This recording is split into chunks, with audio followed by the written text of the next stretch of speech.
사전투표를 하루 앞두고 마지막으로 나온 여론조사 살펴봅니다. 서울시장 선거 동아일보 조사에서는 정원호 49.6, 오세훈 36.4, 오차범위 밖으로 벌어졌는데요. 문화일보 조사에서는 신기하게도 동률입니다. 김부겸 대 추경호 대구시장 선거는 두 조사 모두 오차범위 내인데 보시는 것처럼 순위는 엎치락뒤치락입니다. 부산시장 볼까요? 전재수, 박형준 두 후보 오차범위 내로 들어와 있는 두 조사 보여드리고 있습니다. 핫플레이스 부산 북갑으로 가봅니다. 보궐선거는 무소속 한동훈 후보가 40%를 웃돌면서 민주당 하정우 후보와 오차범위 내 접전을 벌이는 흐름은 같습니다. 민주당은 굳히기, 국민의힘은 뒤집기를 목표로 시작한 선거인데요. 정말 결과를 예측할 수 없는 상황이 됐습니다. 국민의힘은 바로 이 인물의 마지막 승부수를 건 것 같습니다. 영상 보고 대담 시작합니다.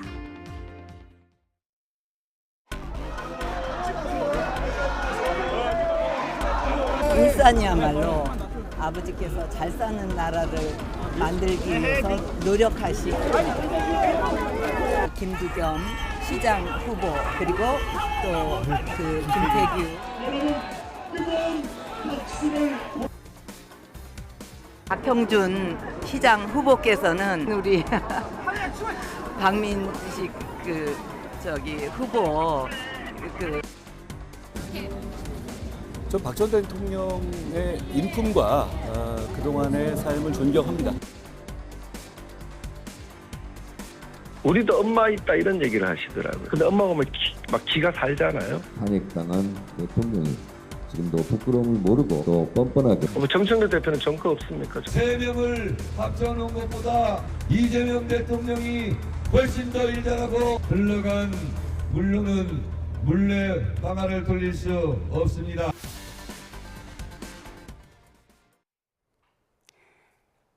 네, 오늘의 정치온 한민수 민주당 의원, 강승규 국민의힘 의원, 배종찬 인사이트K 연구소장 세 분과 함께합니다. 어서 오십시오. 안녕하십니까. 안녕하세요. 네, 애들이 엄마 보면 기가 사는 것 같이 박근혜 전 대통령은 후보들에게 엄마 같은 존재다. 오늘 유영하 의원이 이렇게 얘기를 했는데요. 지금 선거에서 후보도 안 보이고 당 지도부도 안 보이고 박근혜 전 대통령만 보인다 이런 얘기가 있어요. 실제 제가 공주 박근혜 대통령이 찾은 현장을 좀 가봤더니요. 정말 박근혜 대통령께서 얼마나 절실했으면 저렇게 별로 이렇게 편치도 않은 몸으로 이렇게 하시는 모습이었고요. 또 공주에 한 10,000여 명이 시장에 오셨는데 연호하고 또 손 한번 잡으려고 하는 모습에서 대한민국 보수 의기에서 구해되겠다는 대통령 박 전 대통령이나 우리 유권자들의 마음이 지금 통하지 않나 이렇게 생각하고 있습니다. 예, 박근혜 전 대통령 조금 전 영상을 보여드렸는데 손목 통증을 호소할 정도로 사람들이 악수를 많이 청하니까 하이파이브로 대신하자 현장에서 이런 얘기가 나왔어요. 그런데 어떻게 보십니까? 후보들이 이렇게 손목 통증까지 호소하는 박근혜 전 대통령과 사진 한 컷에 같이 담기고 싶어서 또 이름 한번 불리고 싶어서 좀 간절함이 느껴지더라고요. 어떻게 보십니까? 매우 안타깝죠. 제1야당의 당대표도 사라졌고 지도부도 사라졌고 후보들도 자기 후보 이름도 정확하게 기억 못하시는 전직 대통령 모셔놓고 선거운동 한다는 게 대단히 안타깝지 않습니까? 박근혜 전 대통령이 선거 여왕 있던 적이 있어요. 제가 현장 기자할 때입니다. 2006년도 이럴 때입니다. 지방선거 압승하고 그럴 때. 그때는 박근혜 전 대통령이 미래 권력으로 국민들에게 보였어요. 차기 주자, 강력한 대권 주자. 그때가 20년 전입니다. 그런데 2026년도에 박근혜 전 대통령을 불러서 저는 대구 정도는 뭐 그럴 수 있다는 생각을 했었습니다. 처음에 대구에 살기도 하니까. 하지만 안 가는 데가 없어요. 지금 충청도에다가 부산까지. 그러면은 박근혜 전 대통령이 지금 국민의힘의 선대위원장 역할을 하고 있는 겁니다. 근데 그 사이에 무엇이 있었습니까? 우리가 그냥 인터넷 포털에다가 박근혜 치면은 연관 검색어가 나와요. 아시죠? 국정농단, 바로 밑에는 최순실. 이건 아니죠. 그렇지 않습니까? 우리 국민들한테 큰 충격과 아픔을 준 전직 대통령 아닙니까? 그리고 실형을 4년 넘게 살았습니다. 그러면은 저는 박근혜 전 대통령을 막 국민의힘에서 막 불러낸 것 같은데 그래도 좀 자중하셔야 되는데 글쎄 저게 득표전에 도움 안 될 거라고 봅니다. 더군다나 이명박 대통령이 나왔어요. 전 대통령이. 그럼 우리 국민들이 또 물을 수밖에 없습니다. 다스는 누구 겁니까? 부정 비리로 감옥 산 사람 아닙니까? 그래서 요즘 제가 오늘 기사를 보니까 국민의힘 의원이 그런 얘기 했대요. 아, 윤호개인보다는 그래도 박어개인이 좀 낫지 않겠냐고. 제가 드리고 싶은 거는 윤호개인도 모자라서 박어개인도 하고 MB 어게인까지 합니까? 정말 같은 경쟁하는 정당의 입장에서 너무 안타깝습니다. 볼썽사납기도 하고. 예, 박근혜 전 대통령의 등판이 TK 지역의 보수 결집에는 효과가 있을 것이다 이런 분석도 많은데 또 PK 부산 지역에는 좀 다를 거다라는 분석도 있거든요. 소장님 어떻게 보세요? 그렇죠. 박근혜 마케팅 분명히 효과는 있습니다. 그 효과가 얼마나 되느냐에 이제 차이가 있을 텐데 보수 구심점 역할. 그 보수 구심점이 없으니까 그만큼 박근혜 전 대통령을 후보자들이 갈구하고 있다, 애타게 찾고 있다 이렇게 봐야 될 거고 부분적 효과는 작동하고 있다. 그러니까 민주당도 잔뜩 경계하는 그런 모습으로 볼 수가 있는 것이고요. 뭐 적게는 뭐 1%에서 많게는 한 3%. 근데 접전 지역에서는 이거 중요하거든요. 기초자치단체장의 경우에도 영향을 줄 수 있고 국회의원 재보궐선거에도 영향을 줄 수 있고 지역으로 보면 뭐 전국은 아니다 하더라도 TK, 충청 그리고 PK 지역 그것도 이제 지역에 따라서 영향을 줄 수 있는 것이고 특히 이제 연령대로 보면 60대, 70대 플러스 그리고 50대 이상의 여성들에게는 또 영향을 줄 수 있습니다. 이게 또 박정희 전 대통령에 대한 향수도 불러일으키기 때문에 그 정도가 얼마냐라는 것은 분명히 각각의 해석이 다를 수 있지만 효과는 그래도 지금 후보자들은 애타게 뭐라도 붙들어야 되는 것이거든요. 예. 그런 정도의 효과는 분명히 있는 것이죠. 예, 뭐라도 붙들어야 하는 한 사람 부산 북갑의 국민의힘 박민식 후보가 지금 여론조사에서 3위로 나타나고 있거든요. 그래서 자기 지역구도 버리고 30km 넘게 기장군으로 달려가서 사진 한 컷 찍었고 박근혜 전 대통령 이름도 불러주긴 했습니다. 그럼 이 부분에서 그런데 왜 박근혜 전 대통령이 그럼 부산 북갑은 가지 않고 기장군까지만 갔느냐 이 부분에 대해서는 왜 그렇다고 생각하세요? 뭐 모든 지역을 다 갈 수는 없는데 부산에 두 큰 선거가 있지 않습니까? 부산시장 선거, 그다음 북갑의 보궐선거 아니겠습니까? 그곳에서 박민식 후보가 기장에 와서 박근혜 대표를 만나서 어떤 박근혜 대표로부터 아버님의 그 전사자 아닙니까? 월남전에서 그런 아버님의 어떤 여러 가지 그 상황 등을 설명을 해주고 그렇게 들었다면 결국은 박민식 후보로서도 절실한 부분을 박근혜 후보께서 지금 또 응원하는 것이고 또 지금 그게 좀 상대가 또 한동훈 후보도 있고 하정 후보도 있지 않습니까? 이 속에서 박근혜 후보가 박민식 후보를 지원한다는 것은 보수 입장에서는 굉장히 또 박민식 후보 입장은 보수의 어떤 자기가 대표 주자라는 것을 또 인식할 수 있기 때문에 좋은 결과라고 봅니다. 아마 지금 여기에 또 이제 이명박 대통령께서도 30일 날 부산에 갈 예정으로 있는데 또 부산시장 박형준 시장이라든가 박민식 후보에 또 좀 어느 정도 도움이 된다고 봅니다. 저는 지금 민주당이 이렇게 그 박근혜 대통령의 등장 또 이 이명박 대통령의 등장에 대해서 굉장히 민감한 반응을 보이는데 이것은 국민들이 어떻게 느끼냐는 것이지 민주당 지도부가 이에 대해서 무슨 과거 그 어떤 상황을 가지고 계속 불러내서 어떤 나쁜 프레임을 씌우려고 하지만 국민들이 지금 그렇지 않다. 국민들이 민주당의 독주 오만 이런 부분에서 분명히 심판하고 싶어 하시고 그런 측면에서 보면 박근혜 대통령이나 또 이명박 대통령이 지금 선거에 마지막 등장하시는 것이 어떤 여론에 영향을 미칠 것이다. 저는 그렇게 긍정적으로 해석합니다. 예, 그럼 부산 북갑에 어떤 영향을 줄 것이냐 소장님께 여쭤볼게요. 박근혜 전 대통령이 부산 북갑까지는 가지 않고 기장군에서 국민의힘 후보를 만났다는 건 한동훈 후보를 좀 의식한 것 아니겠느냐, 절충점을 찾은 것 아니겠느냐 이런 분석도 있거든요. 여론에 어떤 영향을 줄 거라고 보세요? 저는 우선 팩트 체크를 해야 되고 결론부터 말씀드리면 저는 북갑의 영향은 별로 없다고 봅니다. 왜 그러냐면 부산 기장을 찾은 이유는 여러 동선 속에서 정동만 부산시당위원장, 국민의힘 부산시당위원장의 요청으로 기장군을 갔던 것이고 그다음에 진주, 그다음에 울산으로 가야 되는 동선이 있었고요.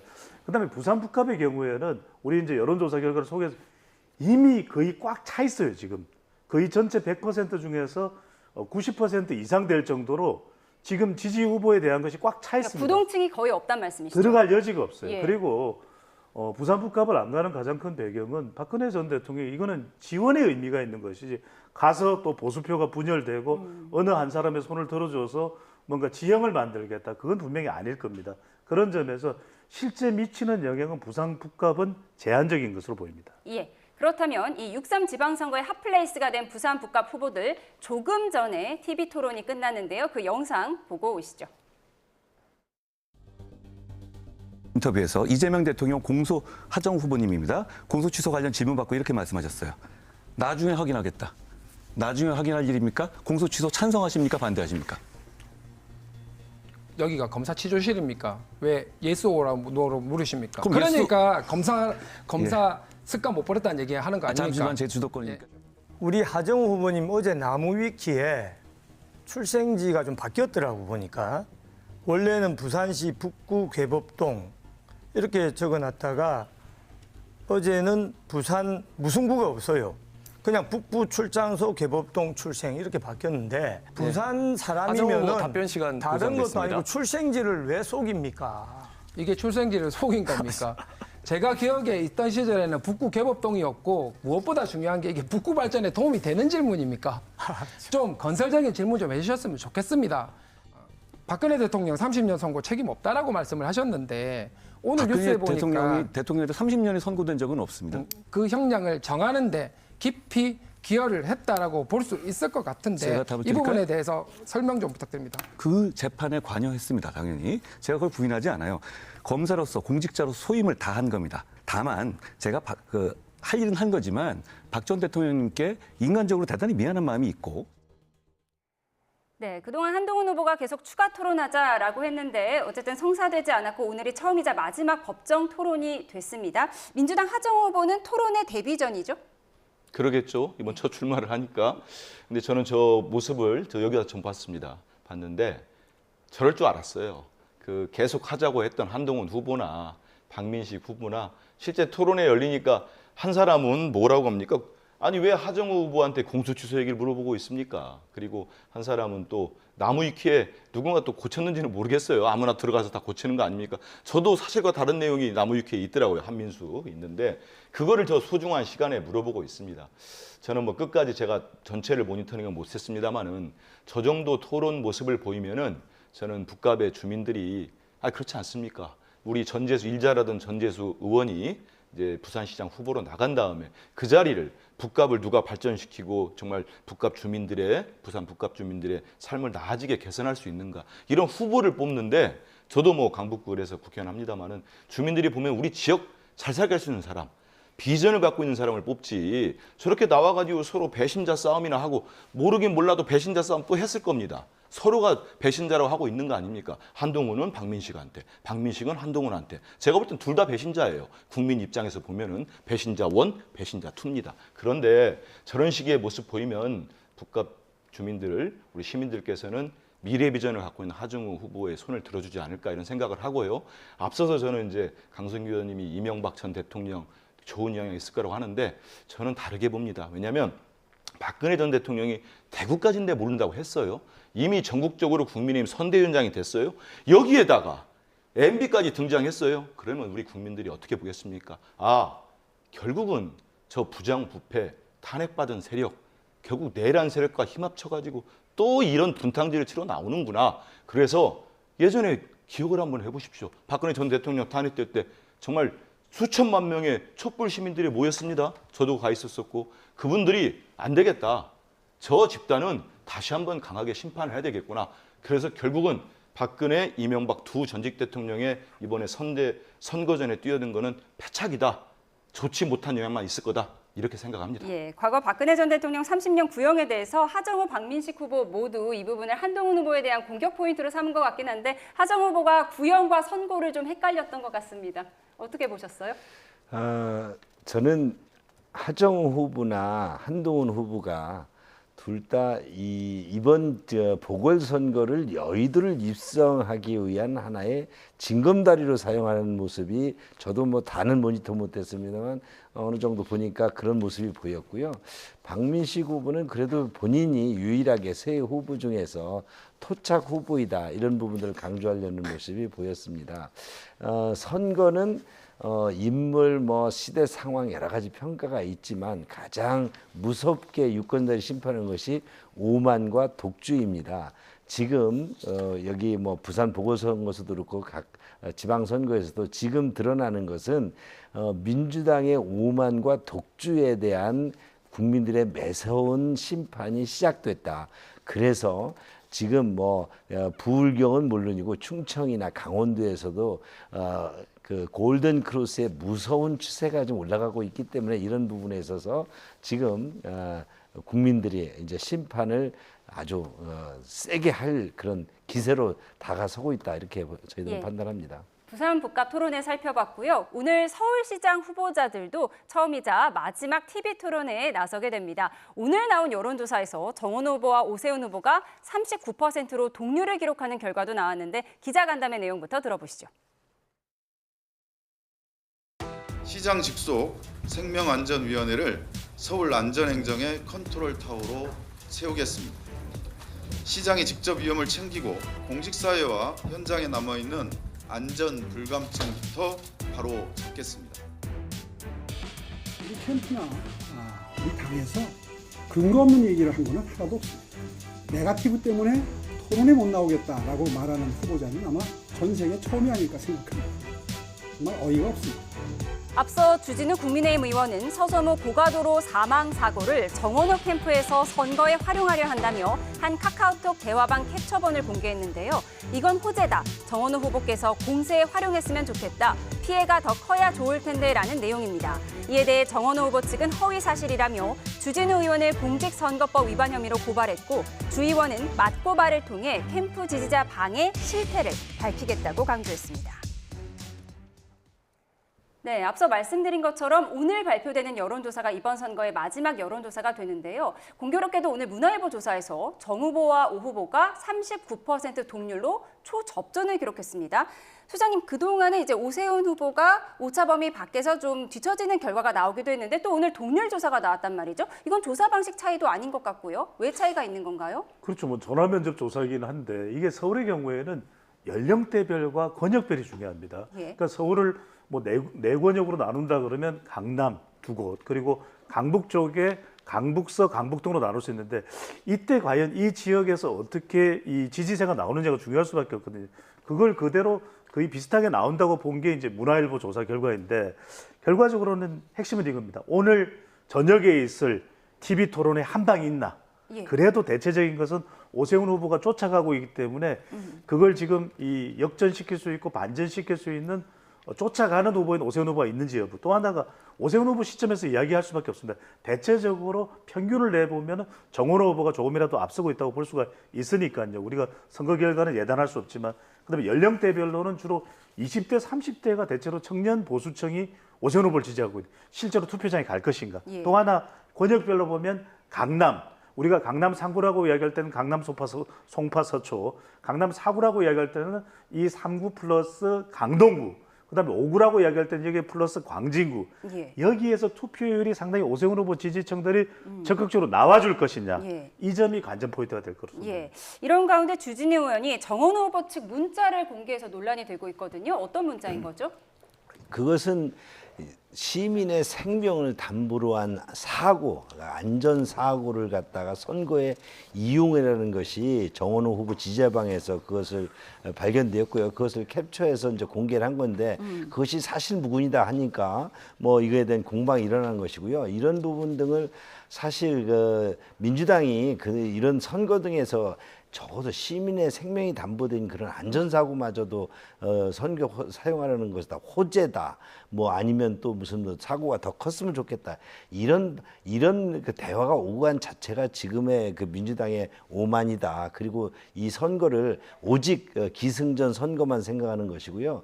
이에 대해서 지금 많은 부분 등이 이제 토론을 통해서 정책을 보여주고 그 정책에서 비전이 보여져야 되는데 정원호 후보나 지금 부산에서도 그렇고 계속 토론회를 기피하지 않습니까? 아니 서울시장 같은 이런 대형 선거에 있어서 TV 토론을 한 번밖에 안 한다. 법정은 한 번다. 이런 사례는 그동안 찾아볼 수가 없어요. 그리고 특히 정원호 후보 같은 경우는 이번에 서울시장에 처음 도전하는 것이죠.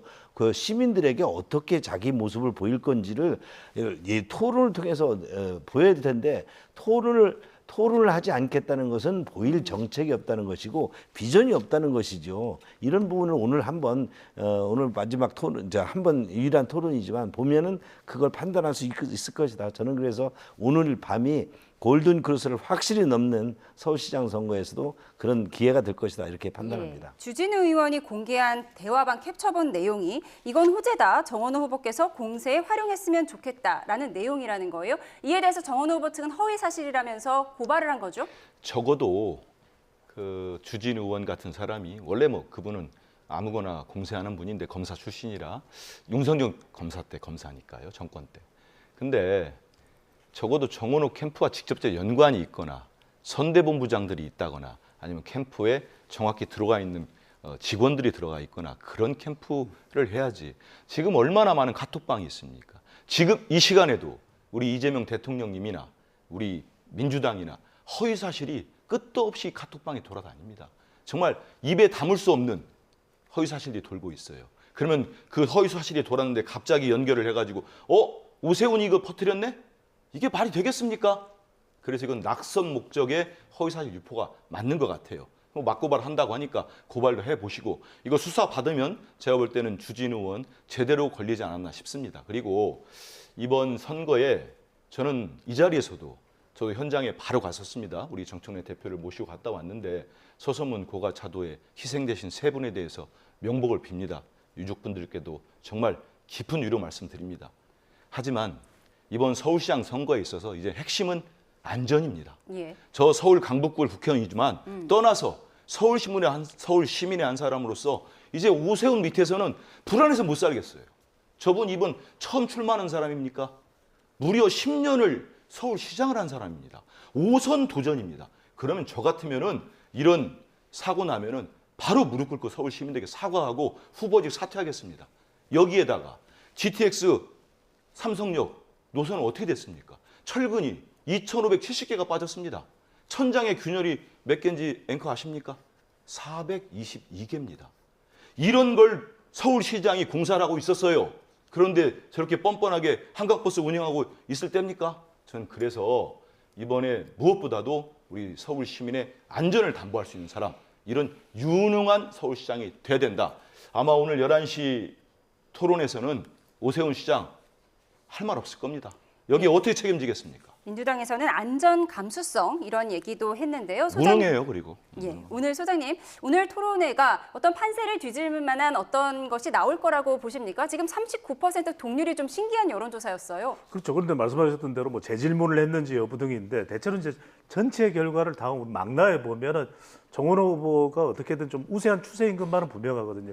그렇다면 결과적으로 오늘 TV 토론에서 한 방을 꺼내들어야 되는 것은 오세훈 후보일 텐데 안전으로 가면 상당히 오세훈 후보는 힘들어질 거예요. 그러니까 뭔가 정원호 후보 개인 의혹에서 다시 이제 안전 쪽으로 이슈가 전환돼 있는 상태인데 과연 그게 나올지 여부. 또 하나 말씀드렸던 대로 결국에는 TV 토론을 통해서 늘 반전을 시도해왔던 것이 이전의 선거에서 오세훈 후보이긴 한데 사선 서울시장에 대한 피로감도 있습니다. 뭔가 새로운 공약이라든지 그냥 네거티브 형태로 정원호 후보의 의혹들을 거론하는 것만으로는 충분치 않을 거예요. 분명히 부동산이 됐든 뭔가 오세훈 후보만의 좀 강력한 한방이 있느냐. 또 하나는 정원호 후보의 경우에는 이재명 대통령과 일치되는 싱크로가 중요하거든요. 이게 가장 효과적인 전략이기 때문에 TV 토론에서 얼마나 개인 의혹은 누르고 이재명 대통령과의 일치되는 정도를 싱크로를 강화하느냐. 이 점이 토론의 핵심이 될 걸로 보입니다. 예, 오늘 밤 서울시장 TV 토론 새로운 한방이 있을지 지켜보도록 하겠습니다. 저희 YTN에서도 방송을 해드리니까요. 지켜보기로 하고요.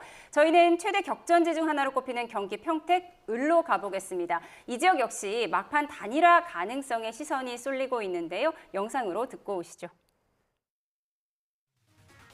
법률적으로 보면 연쇄 출자 방식으로 대부업체를 지배하면 그 지배 사실이 공직자 재산 등록이나 재산 공개 제도에 의해서 공시되지 않거든요. 사라지기 때문에 이 점을 피한 것이라고 저는 보고 있습니다.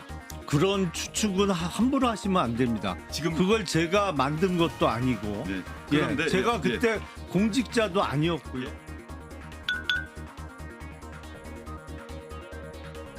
단일화 하실 거죠? 저는 단일화가 필요하다고 봅니다. 이 자리를 빌려 황 후보님께 다시 한번 간곡하게 호소드립니다. 이제는 하나가 되어야 합니다. 민주당의 독주를 막을 마지막 기회입니다.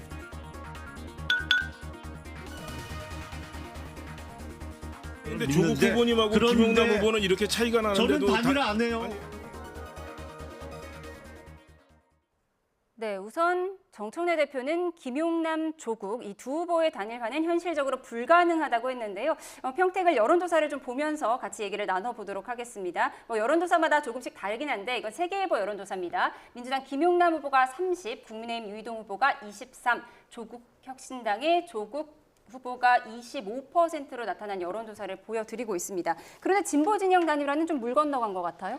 일단 보니까 우리 당대표도 말씀하셨지만은 양당의 사무총장이 좀 본 것 같습니다. 만나가지고 여러 논의를 했는데 뭐 상당히 이견들이라고 할까요? 생각들이 달라가지고 물리적으로 쉽지는 않은 상황인 것 같습니다. 현재 차명 상황까지는. 대부업체 의혹이 조금 변수가 됐을까요? 그렇지는 않습니다. 이미 뭐 김용남 후보도 거기에 대한 불행한 가정사까지 다 설명을 자세히 했기 때문에 그렇지는 않고 좀 물리적으로 좀 쉽지 않은 상황인 건 맞습니다. 현재까지는. 하지만 좀 더 지켜볼 필요는 있을 것 같고요. 저는 이 좀 전에 여론조사 수치를 보니까 아마 저분들이 제가 좀 전에 세계일보 봤을 때 유이동 후보가 23이고 황교안 후보가 8이었나요? 그래서 더하면 31이니까 김용남 후보가 30이니까 1 이긴다고 생각하고 단일화를 하는 것 같아요.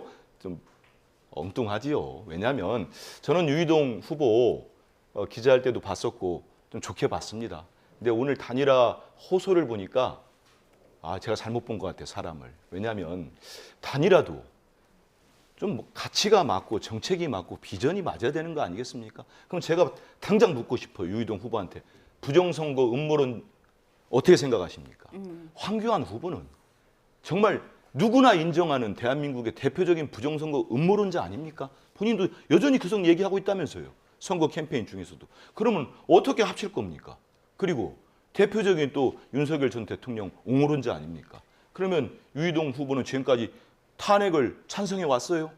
개헌 반대하고. 그럼 그 입장 바꿀 겁니까? 저는 그래서 23 더하기 8이 아니고 31이 아니고 한 13쯤으로 떨어질 수도 있어요. 왜냐하면 이건 마이너스 단일화가 될 겁니다. 그래서 단일화라도 아무리 급해도 정치인하면은 그렇게 함부로 합치자 이런 거 하면 안 됩니다. 예. 앞으로 정치 안 할 겁니까? 평택에서. 평택 시민들이 안 보겠어요? 제가 이렇게 따끔하게 지적하는 거 안 보겠습니까? 유이동 후보 그동안 사람 그렇게 안 봤는데 좀 실망입니다. 예, 국민의힘 유이동 후보가 그동안 중도 보수로 분류가 됐는데 왜 부정선거 주장하는 황교안 후보와 지금 단일화 초읽기에 들어간 것 같아요? 이 부분에 대해서 문제 지적하셨어요. 저 부분도 민주당이 저렇게 화급하게 비판하는 것을 보면은 좀 아픈가 봅니다.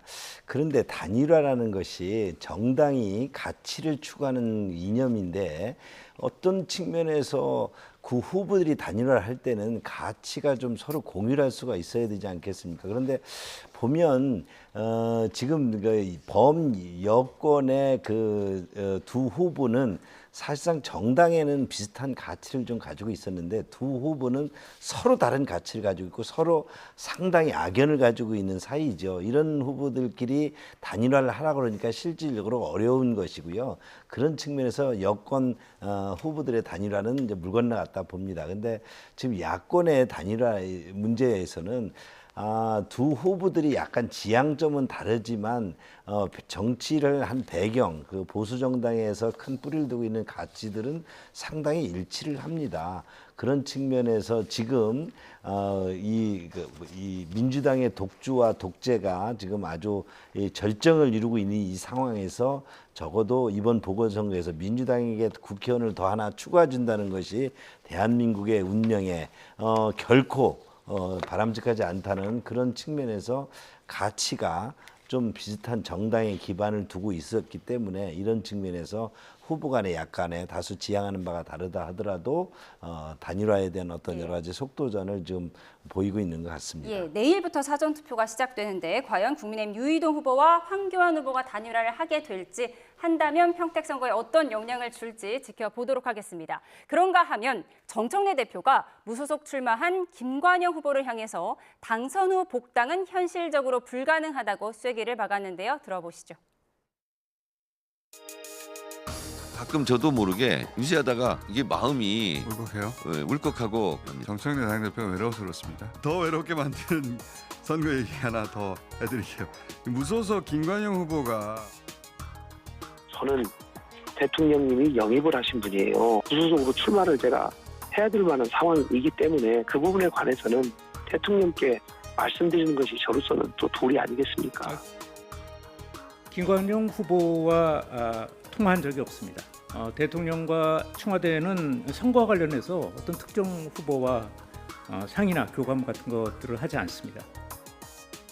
당선시켜서 민주당 복당하게 만들면 되지 이렇게 생각하시는 분들도 꽤 있는 것 같더라고요. 당원 당규상 그것이 불가능하고요. 규율이 굉장히 셉니다.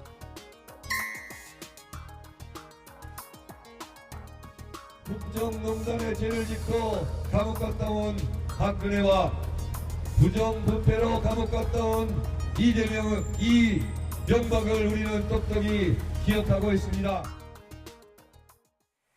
네, 요즘 정청래 대표가 외롭고 울컥하고 잠도 잘 안 온다고 했는데 이게 전북지사 선거에서 무소속 김관영 후보가 선전하고 있기 때문일까요? 아닙니다. 전국을 벌써 몇 달이 됐죠. 저도 모시고 통영 욕지도 가서 고구마도 심어보고 영덕 가서 청어도 잡고 울릉도 가기도 하고 저기 우도 가서 땅콩도 따보기도 하고 정말로 전국에 가서 우리 서민들, 우리 국민들 삶을 다 보셨습니다. 그런 과정들에 있어서 좀 피로감은 있을 게 분명합니다. 그런데 어제도 저희 밤 늦게까지 회의를 했는데 여전히 뭐 활기차게 회의도 진행하셨습니다. 근데 저는 우리 전북지사 문제는 좀 전에 봤습니다만 저는 저 부분에 대통령님과의 사전 교감서를 김관영 무소속 후보가 전북특별자치도 후보가 도지사 후보가 한 거는 분명히 저건 큰 문제가 될 겁니다. 오죽하면 청와대에서 2번에 걸쳐서 입장을 냅니다. 예. 우리 앵커도 아시지만 그건 되게 이례적인 거거든요. 전날 대통령을 이런 데 끌어들이지 마라 했는데도 다음날 또 얘기를 하는 거예요. 네. 그러니까 청와대 소통 수석이 나와가지고 통화한 사실마저도 없다.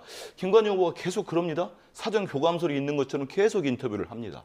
그리고 그 다음에 저희 당에서 청와대에 확인을 해보니까 그런 적이 없다는 거예요. 제가 논평도 냈습니다. 그러니까 살짝 흘리면서 숨고 들어간 꼬리를 숨겨가면서 통화한 것처럼 또 얘기를 해요. 그러니까 오죽하면 청와대 수석이 통화한 적도 없다고 한 겁니다. 네. 저는 아무리 처지가 공공하고 본인이 금품 살포 행위로 제명된 거 아닙니까? 그러면 4년 전에 전북 특별자치도지사로 만들어준 민주당원과 지지자들에게 사죄를 하고 자숙을 하고 성찰하고 수사를 받는 게 정답입니다. 저렇게 무소속으로 나와가지고 대통령님 교감설 퍼뜨리고 또 정청래 대표 공격하면서 프레임을 짜가지고 정치적으로 악용하고 이런 건 안 됩니다. 앞으로 저는 김관영 후보가 정치 계속 안 할 겁니까? 저렇게 되면 못 할 거라고 생각을 합니다. 아주 잘못된 거고요. 그래서 전 대통령 끌어들이는 행위는 절대 해서는 안 된다. 그리고 무슨 인재 영입 얘기를 하는데 제 기억에 무슨 김관영 후보가 인재 영입이 됐습니까? 그리고 정말 김관영 후보께는 미안합니다만 저 같은 사람이 친명입니다. 김 후보가 무슨 친명입니까? 솔직한 얘기로. 네. 당도 몇 번씩 옮겨다니고 그러지 않습니까? 그런 사람이 전 도대체 이해를 안 돼. 아무리 급하더라도 정도를 지키면서 선거했으면 좋겠다. 이런 말씀 드립니다. 예, 무소속 후보가 선전하면 만약 당선된다면 당대표가 좀 곤혹스러울 수 있는 상황은 국민의힘도 좀 비슷한 상황이 있어서요. 어떻게 바라보고 계세요? 정청래 대표가 밤잠이 안 오겠다 하는 그런 생각을 하게 됩니다. 김관영 후보가 당선돼서 돌아왔을 때 그런 모습이 지금 민주당에 어떤 모습으로 다가올까? 물론 지금 그 부산 북구 갑에서도 한동훈 전 대표가 지금 무소속으로 뛰고 있지 않습니까? 이런 부분들이 이제 정당에서 영향을 미칠 것입니다. 그러나 더욱 중요한 것은 국민들이 이런 그 후보들이 내세우는 가치에 대해서 어떻게 생각할 것이냐, 공천 과정에서 누가 더 오만했느냐, 이런 부분에 국민들의 어떤 여러 가지 뜻을 좀 반영하려고 했느냐, 아니면 그 당의 자기 지도부의 어떤 이권을 위해서, 지도부의 어떤 리더십만을 위해서 어떤 국민들의 뜻을 저버렸느냐, 이런 부분이 문제일 것 같은데, 지금 아마 전북에서 이런 부분에 대해서 상당수 국민들이 민주당에 대해서 좀 분개하고 있다는 여론조사 결과가 나오고 있어서 당대표로서도 좀 아주 밤점이 안 오겠다는 생각이 들고요. 우리 뭐 지금 이제 부산 북구갑에서도 이런 부분에 대한 지금 공방이 지금 벌어지고 있으니까 한번 지켜볼 일이죠. 예, 정청래 대표가 왜 울컥했을까 두 분과 세 분과 한번 짚어봤습니다. 알아봤습니다. 지금까지 한민수 민주당 의원, 강승규 국민의힘 의원, 배종찬 인사이트K 연구소장 세 분과 함께했습니다. 고맙습니다. 감사합니다. 감사합니다.